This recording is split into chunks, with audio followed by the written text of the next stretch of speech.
The Lion, the Witch, and the Wardrobe, Chapter 11, Aslan is near. Actually, it's Aslan is nearer. Edmund, meanwhile, had been having a most disappointing time. When the dwarf had gone to get the sledge ready, he expected that the witch would start being nice to him, as she had been at their last meeting, but she said nothing at all. And when at last Edmund plucked up his courage to say, "Please, your majesty, could I have some Turkish delight?" You said," she answered, "Silence, fool!" Then she appeared to change her mind and said, as if to herself, "And yet it will not do to have the brat fainting on the way," and once more clapped her hands. Another dwarf appeared. "Bring the human creature food and drink," she said. The dwarf went away, and presently returned bringing an iron bowl with some water in it, and an iron plate with a hunk of dry bread on it. He grinned in a repulsive manner as he set them down on the floor beside Edmund, and said, "Turkish delight for the little prince, ha ha ha." "Take it away," said Edmund sulkily. "I don't want dry bread." But the witch suddenly turned on him with such a terrible expression on her face that he apologized and began to nibble at the bread, though it was so stale he could hardly get it down. "You may be glad enough of it before you taste bread again," said the witch. While he was still chewing away, the first dwarf came back and announced that the sledge was ready. The White Witch rose and went out, ordering Edmund to go with her.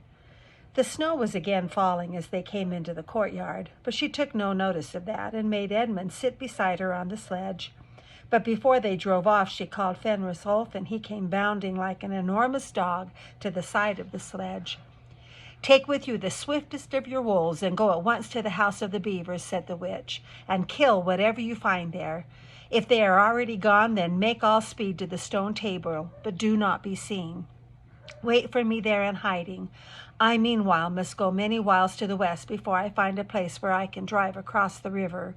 You may overtake these humans before they reach the stone table. You will know what to do if you find them." "I hear and obey, O Queen," growled the wolf, and immediately he shot away into the snow and the darkness, as quickly as a horse can gallop. In a few minutes he had called another wolf and was with him down on the dam and sniffing at the beaver's house, but of course they found it empty.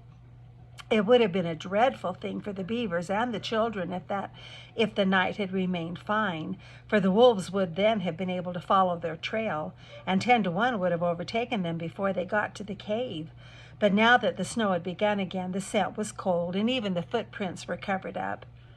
Meanwhile, the dwarf whipped up the reindeer, and the witch and Edmund drove out into the archway and on and away into the darkness and the cold. This was a terrible journey for Edmund, who had no coat. Before they had been going a quarter of an hour, all the front of him was covered with snow. He soon stopped trying to shake it off, because as quickly as he did that, a new glock gathered, and he was so tired.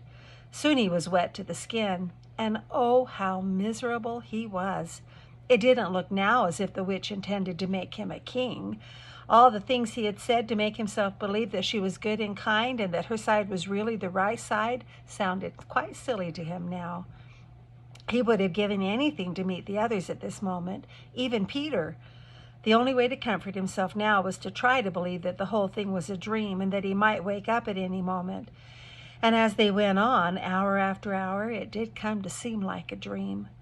This lasted longer than I could describe, even if I wrote pages and pages about it. But I will skip on to the time when the snow had stopped and the morning had come, and they were racing along in the daylight. And still they went on, with no sound but the everlasting swish of the snow and the creaking of the reindeer's harness. And then at last the witch said, "What have we here? Stop!" And they did. How Edmund hoped she was going to say something about breakfast, but she had stopped for quite a different reason.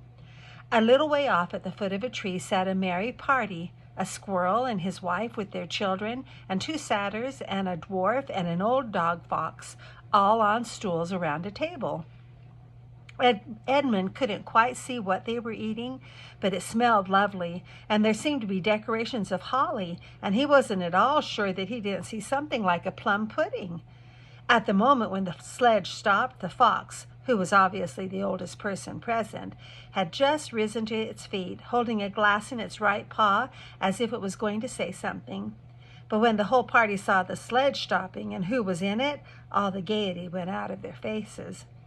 The father squirrel stopped eating with his fork halfway to his mouth, and one of the satyrs stopped with its fork actually in its mouth, and the baby squirrel squealed with terror. "What is the meaning of this?" asked the witch queen. Nobody answered. "Speak, Vernon," she said again, "or do you want my dwarf to find you a tongue with his whip? What is the meaning of all this gluttony, this waste, this self-indulgence? Where did you get all these things?" "Please, your majesty," said the fox, "we were given them, and if I might make so bold as to drink your majesty's very good health."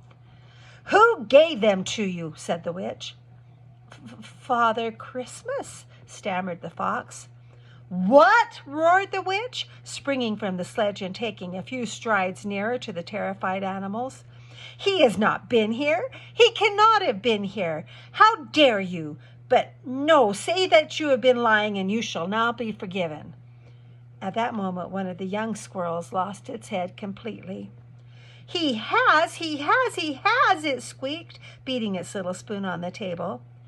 Edmund saw the white witch bite her lip so that a drop of blood appeared on her white cheek. Then she raised her wand. "Oh, don't, please don't," shouted Edmund. But even while he was shouting, she had waved her wand, and instantly, where the merry party had been, there were only statues of creatures, one with a stone fork fixed forever halfway to its stone mouth, seated around a stone table on which there were stone plates and a stone plum pudding.